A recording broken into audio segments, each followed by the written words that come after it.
So do you know that weird Grubhub ad that's been circulating around the internet recently? Of course you do, it's everywhere. You've probably seen something on Reddit, Discord, or even in your YouTube recommendeds. It's the source of a lot of ironic humor right now. For those who don't know, Grubhub is a food delivery app. Just find what you want, order it, and someone will bring it to your house in about a half an hour. Simple as that. Well, a couple months ago, they released this ad called Delivery Dance. And needless to say, it's pretty cringe. But it got me fascinated.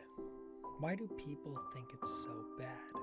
Yeah, sure, it's pretty cringe, but it's definitely not the worst ad in history.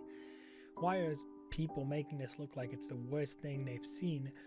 Well, I did some digging around some forums and asked around to try and get some answers.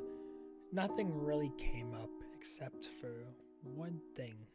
This forum post that I found on some underground forum.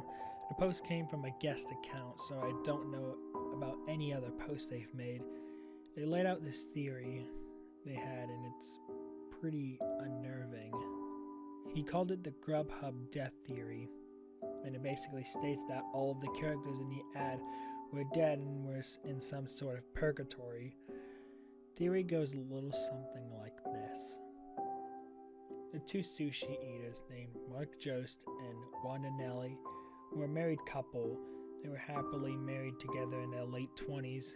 They had a simple flat in New York City and were living a pretty decent life. Wanda was a waitress at a restaurant, and Mark was a businessman. Everything was going pretty well until one dark Friday night. After going out to a sushi restaurant and bar hopping for a while, they decided to walk home instead of calling a cab or an Uber. They were walking down the sidewalk with no one else in sight. Unfortunately for them, this would be their last night together, as unbeknownst to them, they had wandered into gang territory. A group of men, approximately 4 of them, jumped out from a dark alleyway and gunned the two down. All of the men fled the scene before anyone else could arrive. Wanda died instantly, but Mark somehow survived. And that was how police were called that night, and how the police found out that it was about 4 men. He was able to call them from his cell phone. Mark would be rushed to the hospital, but died 3 days after due to complications from the incident, as doctors were unable to stop the internal bleeding.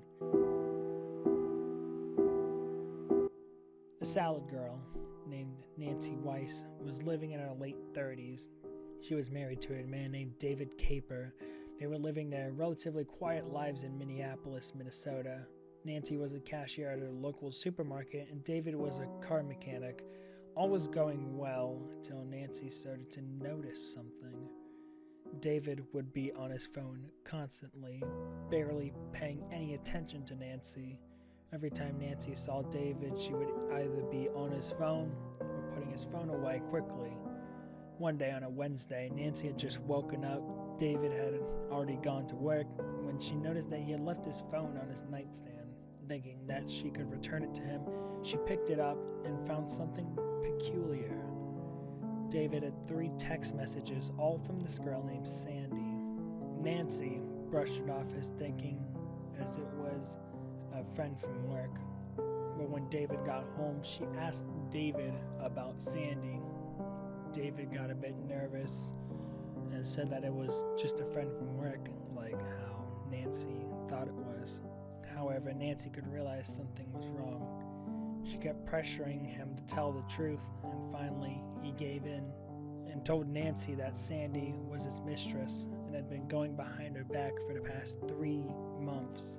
Nancy got upset and kicked David out of the house that night, and he went to go spend the night at Sandy's house. The next few months were David and Nancy divorcing, David moving his things out of the house. Nancy fell into a deep depression after David left.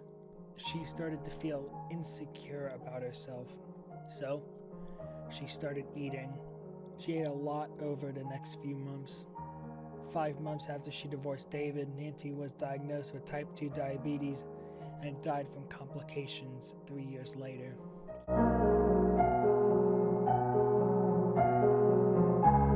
Natalie Sanchez was a teacher from Salt Lake City, Utah. She loved her students. She taught 3rd grade math at Michael Ryan's elementary school. She was married to Matthew Saunders, a worker at a local fast food chicken restaurant. The two had a 2-bedroom apartment and were going well. That was until Natalie became pregnant. Being as they were going to have a new addition, they decided to move. They moved into this 3-bedroom, 2-bathroom house in a suburb about 10 minutes from the school. Natalie and Matthew were excited for the baby's arrival, mainly because Natalie has always been wanting children of her own, and finally she was going to have one. As her bump started to grow, of course, more of the children in her class started to realize and ask questions. Eventually, around the time of her being 4 months pregnant, she announced to the class that she was indeed pregnant. Of course, the children asked more questions, and she answered all of them. Well, unfortunately. Tragedy struck one Saturday afternoon. Natalie was about 7 months pregnant around this time.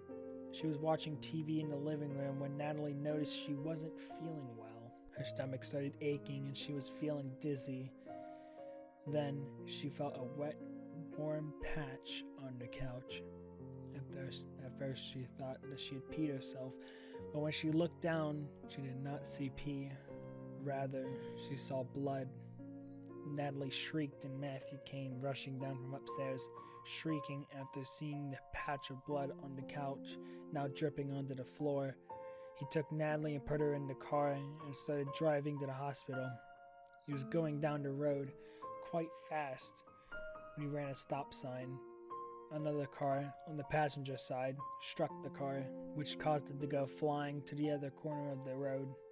The person in the other car survived, but the two not so lucky. The two were rushed to the hospital, and Matthew survived as he had only a broken pelvis and leg. Natalie, on the other hand, died on impact. As soon as the car hit, her spine practically split in two, which killed her instantly. Even worse, doctors were unable to save the unborn baby as it too had died. Doctors confirmed that shortly before Natalie's death, she had suffered a stillbirth. Matthew fell into a deep depression after this. He stopped showing up to work and was eventually fired by the restaurant. He fell into a deep pit with alcoholism, a pit that he would eventually succumb to when he took his own life nearly 5 months after the crash. Now you're probably thinking, how does the chicken sandwich man fit into this?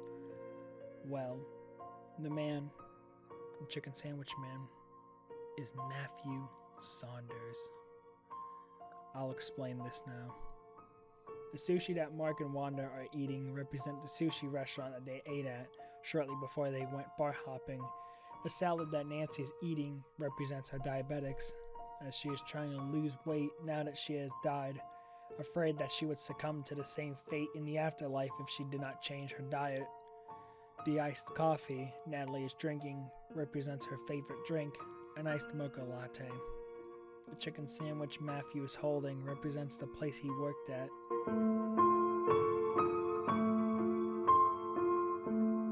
Now, the little boy. It is unknown definitively how he fits into this.